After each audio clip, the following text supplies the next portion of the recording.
Hello and welcome to English 231, American Literature 1, The Beginnings until 1865. My name is Amy Vogan and I'm going to be your instructor throughout this course. The beginnings of American literature for us begin with the oral tradition of the Native Americans who resided on the North American continent within the lands that eventually became the United States. Unfortunately, many of those people and their stories, the oral tradition that existed among them, has been lost to us. But we do have a sampling of stories within our anthology, and we'll be taking a look at them actually beginning this week.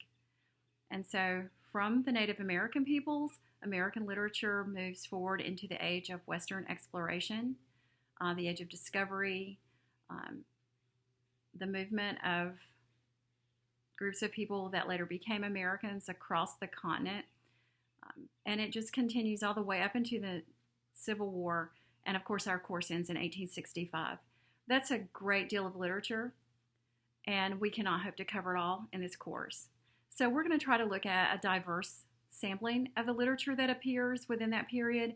And I hope that you will enjoy most of it or all of it, but at least come away with a broader understanding of the concerns of the people who were writing at that time. I hope you see some relevance between the themes that were written about then and maybe things that are going on in our country today. You want to begin this week by looking at all of the essential documents that have been provided for you. I'm going to try to keep the instructional videos as short as I can because I know that there's only so much I can do to make them engaging. But between my instruction here via video, the written documents, and email, and virtual appointments if you need them, I hope that you have all of the materials and the support that you need to successfully complete this class. It's super, super, super important that you submit your assignments on time. The deadlines have to be pretty strict. It's how we determine attendance. Blackboard will, of course, record whenever you log in, how much time you spend on a page and things like that, but we mark attendance. I mark attendance for the online class based on whether an assignment was submitted by the date that it's due and the time that it's due. And so that time is always going to be 11:59 p.m. on whatever date it is due. I do not believe that you'll be overwhelmed by the material with which you're going to be presented. But you do want to know that you need to spend some time carefully reading. And honestly, anything you're assigned to read in class, you should read a minimum of 3 times. And that may seem like a lot, but really, the first time we read anything, we're reading to get to the end. Whether we love it or we hate it, we're reading to get to the end of it.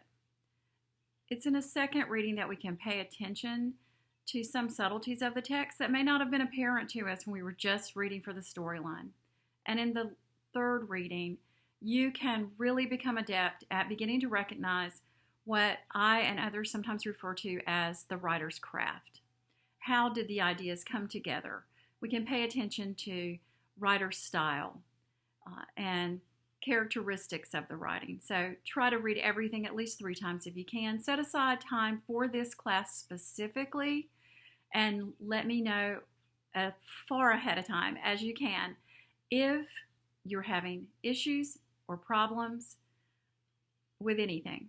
Okay, so I'm going to end this here, this first video. I want you to find time as soon as possible, if you've not already done so, to read through everything in essential documents. That's going to take you a little bit of time. Make a note of any questions that you have, and then email those questions to me from your coastal email address. That's important, and it's addressed in the syllabus. There is a possibility that if you write to me from your Gmail address or from any other email account, it may be trapped in spam. I may not get it at all. I will try to respond to you within 24 hours always, and when I can, I'll respond to you almost immediately. Okay, so if you don't hear from me, email me again. We can set up virtual appointments, as I hope I've mentioned. I hope that you have everything you need for the class, and I really do hope that you like it. So let's get busy. I'll be talking to you further later on, but welcome to English 231.